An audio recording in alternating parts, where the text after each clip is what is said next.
Wheel દેખાય ત્યાં સુધી જવા દે, હજુ જવા દે, હજુ દેવા દે. એ સ્ટોપ. દેખાય છે ને વ્હીલ? દેખાય છે. આટલું ડિસ્ટન્સ રાખવાનું. વ્હીલ દેખાય એટલું. હા, શેક નજીક કોઈ ગાડીની જોડે રહેવાનું નહીં. રનિંગમાં બી આગળની ગાડીનું ટાયર દેખાવું જોઈએ વ્હીલ ફરતું, અને ઊભા રહેવામાં બી વ્હીલ દેખાય એટલું ટાર્ગેટ રાખવાનું. શેક જોડે જઈને ઊભા રહેવાનું, ગણતરી નહીં રાખવાની. બરાબર? ચલો હવે સેકન્ડો ખુલી. હવે ચાલો બ્રેક ખોલો ધીરે ધીરે. હા બસ, હજુ ચાલવા દે ધીમે ધીમે. હા, ચાલવા દે ધીમે ધીમે. બરાબર, જવા દે ધીમે ધીમે. સરસ, જવા દે. હવે થોડી આપણી લેફ્ટ સાઈડ રાખવાની. બસ, તરત પછી આપણે આપણી સાઈડ પકડી રાખવાની. બહુ અંદર જવા દેવાની નહીં. અને મિરરમાં જોતા રહેવાનું, રાઈટમાં લેફ્ટમાં નજર નાખતા રહેવાનું. બરાબર? સ્લો. મિરરથી 2 ફૂટ દૂર રહેવું જોઈએ. જમણી બાજુ હોય તો 2 ફૂટ દૂર, ડાબી બાજુ હોય તો ડાબી બાજુ 2 ફૂટ દૂર ડિસ્ટન્સ રાખવાનું. હા, સરસ. જો આવ્યો ને તો આવી થોડી થોડી બ્રેક કરીને સ્લો થઈ જવાનું. એને જવા દેવાનું પહેલાં. જવા દે. આપ થોડી એક્સિટર ધીરે ધીરે જવા દે.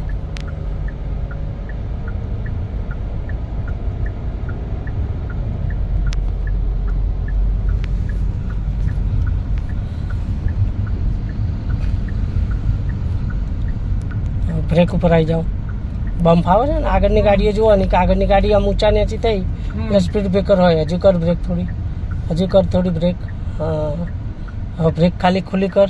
રહેવાનું બ્રેક ઉપર, કે 3 રસ્તા છે ને એટલે બ્રેક ઉપર રહેવાનું. આ બાજુથી કોક આવે ને, આમથી કોક ટર્ન મારે એટલે એક્સિટર ઉપર જવાનું નહીં, બ્રેક ઉપર રહેવાનું. હવે આપ એક્સિટર. હવે જરૂર પડે, ક્રોસ થવા આવે ને પછી ક્લિયર લાગે તો એક્સિટર આપવાનું. બાકી એક્સિટર ઉપર એકદમ ઉતાવળ કરવાની નહીં, કશું એક્સિટર દબાઈ જાય આપણાથી. બરાબર. એટલે બ્રેક ઉપર હોઈએ તો આપણે કંટ્રોલ કરીએ કે ને. થોડી થોડી બ્રેક કર, હજુ કર બ્રેક, હજુ કર બ્રેક. હા, હવે બ્રેક ખુલ્લી કરીને હવે એક્સિટર પર જવાનું. કે અહીંયા કોઈ આવવાનું નથી વચ્ચે એટલે ચાલે.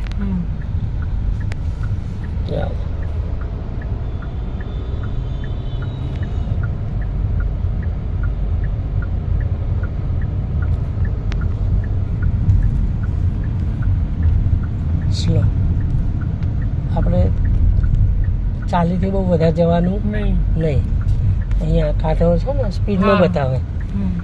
40 આવે એટલે એક્સિટર ઓછું કરી દેવાનું, છોડી દેવાનું, એટલે તરત ડાઉન થઈ જાય સ્પીડ આપણી. બરોબર.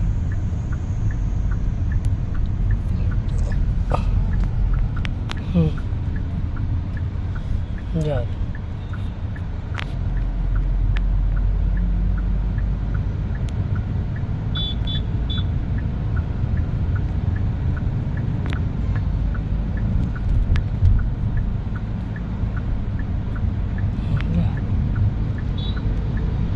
સ્લો.